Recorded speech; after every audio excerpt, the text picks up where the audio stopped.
SSC শিক্ষার্থীবৃন্দ এবং সামনে যারা এসএসসি পরীক্ষা দিব, তোমাদের অনেকেই আমাকে রিকোয়েস্ট করেছো যাতে কানেক্টর উপর একটা ক্লাস নেই।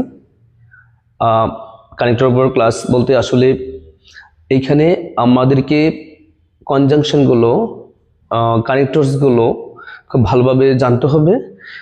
অনেকে জানে বাট এটা অ্যাপ্লাই করতে পারে না। হোপফুলি এই ভিডিওর পর মোস্ট অফ ইউ যাদের কনফিউশন আছে তারা খুব ক্লিয়ারলি বুঝতে পারবা এবং পরীক্ষায় কানেক্টর আসলে ব্যবহার করতে পারবা। চলো আমরা সংক্ষেপে আজকে একটা রুলস নিয়ে আলোচনা করি, সেটা হলো কানেক্টরসে কারণ বোঝাতে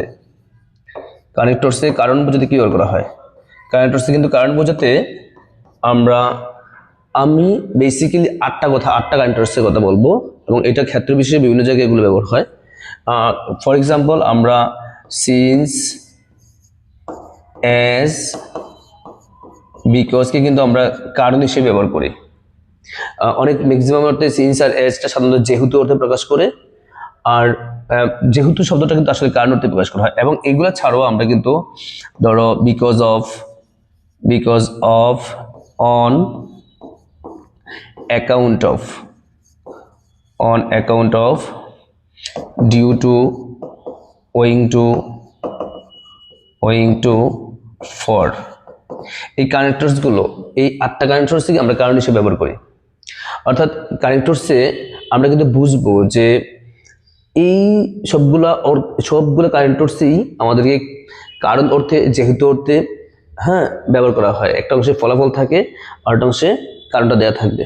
সো যখনই আমরা বুঝবো যে এইখানে কারণ অর্থেই ব্যবহার করা হবে, তো মোস্ট অফ দ্য স্টুডেন্টস তোমরা কিন্তু কি হয়ে যাও, বিভ্রান্ত হয়ে যাও যে আসলে আমি কি সিন্স ব্যবহার করবো নাকি ডিউটি ব্যবহার করবো নাকি ফর ব্যবহার করলে হবে। একটা ব্যবহার করলেই কি হবে? না, যে কোনো একটা ব্যবহার করলে হবে না। তবে এখানে অপশন হচ্ছে এই যে এইখানে যে তোমার তিনটা দেওয়া আছে, সিন্স, অ্যাজ, বিকজ এর মধ্যে পারস্পরিক পরিবর্তনের মধ্যে ব্যবহার করলে হবে, কোনো সমস্যা নেই। বিকজ এই তিনটা কানেক্টরস হচ্ছে আমাদের সাবঅর্ডিনেট ক্লজ মার্কার। অর্থাৎ যদি কখনো দেখো যে এই তিনটা সিন্স, অ্যাজ, বিকজ কারণ অর্থে ব্যবহার করা যাবে, তোমার ব্রেনে আসছে যে আমি এটা বিকজ ব্যবহার করবো, হবে কিনা? হ্যাঁ হবে। যদি সিন্স, অ্যাজ, বিকজ এর মধ্যে পারস্পরিক পরিবর্তন হয় তাহলে হবে। তো এই ক্ষেত্রে আমরা কি করব? এই ক্ষেত্রে আমাদের মনে রাখার বিষয় হচ্ছে এই সিন্স, এটা তো হলো শূন্যস্থান। এই শূন্যস্থানের পরে যদি এখানে সাবজেক্ট পাও এবং ভার্ব পাও, তাহলে নিঃসন্দেহে কারণ অর্থে তুমি সিন্স, অ্যাজ, বিকজ ব্যবহার করতে পারবা, যে কোনো একটা ব্যবহার করতে পারবা। তবে যদি তুমি দেখো কারণ অর্থে প্রকাশ করতেছে কিন্তু শূন্যস্থান, এটা ব্লাঙ্কস, এটার পরে কি নাই? সাবজেক্ট নাই। তবে সাবজেক্ট না থাকলে কি থাকবে? এখানে নাউন থাকবে, অথবা কখনো কখনো জিরান থাকতে পারে, অর্থাৎ ভার্ব প্লাস আইএনজি থাকতে পারে। তখন তুমি বুঝে নিবা যে যখন সাবজেক্ট থাকবে না, কোনো নাউন থাকবে অথবা আইএনজি থাকবে, তখন তোমাকে বুঝতে হবে যে এইখানে আমাকে সিন্স, অ্যাজ, বিকজ ব্যবহার করা যাবে না। এটা সাধারণত সিম্পল ক্লজ মার্কারের মতো, সিম্পল সেন্টেন্সের মতো, সিম্পল সেন্টেন্সের মার্কার হিসেবে এগুলো ব্যবহার করা হয় সাধারণত। দ্যাট মিনস এইটাতে যেরকম ক্লজ হিসেবে থাকবে, এটার পরে সাবজেক্ট থাকবে, এখানে সাবজেক্ট থাকবে না। সরাসরি নাউন থাকবে যেটা সাবজেক্ট হিসেবে ব্যবহার হবে না, অথবা কোনো জিরান ফর্ম থাকবে।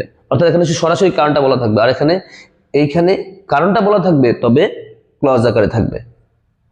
তো আমি যদি এগুলোর ব্যাখ্যা দিতে চাই, তাহলে আমার মনে হয় যে তোমাদেরকে এই কয়েকটা বিষয় আলোচনা করতে পারি, তোমাদেরকে কয়েকটা এক্সাম্পল দিতে পারি। নাম্বার 1 আমি বললাম যে I could not attend the class dash, I could not attend the class dash, I was sick। এটার এক্সাম্পল। সেম সেন্টেন্সটাকে এটা ধরো আমি 1 ধরলাম, 2 I could not attend the class dash my sickness। দেখো দুইটা অর্থ কিন্তু একই অর্থ প্রকাশ করছে, দুইটা সেন্টেন্সের অর্থ একই, দুটোটাই প্রথমত ফলাফল দেওয়া আছে, আমি ক্লাসে যেতে পারি নাই, পরের অংশতে কারণটা বলা আছে যে আমি অসুস্থ ছিলাম। তাহলে what are the differences? You have to make sure that আমাকে কোনটা ইউজ করবো আমি, because of, on account of, due to, owing to, or for, নাকি সিন্স, অ্যাজ, বিকজ।